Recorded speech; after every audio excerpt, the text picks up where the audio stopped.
మరి మాది ఏలూరు అండి, పాలగూడు.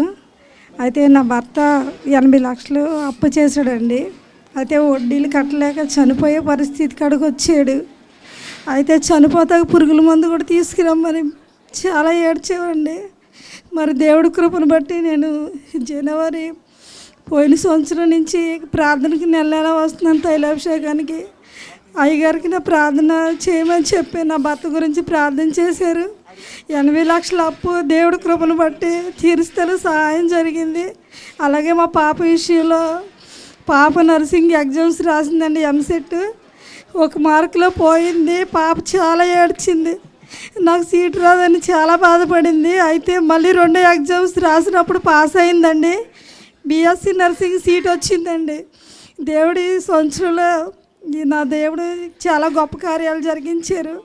ఇసాక్ అయ్యగారికి నా వందనాలు. దేవుడు చిన్న సాక్షిని దీవించును గాక.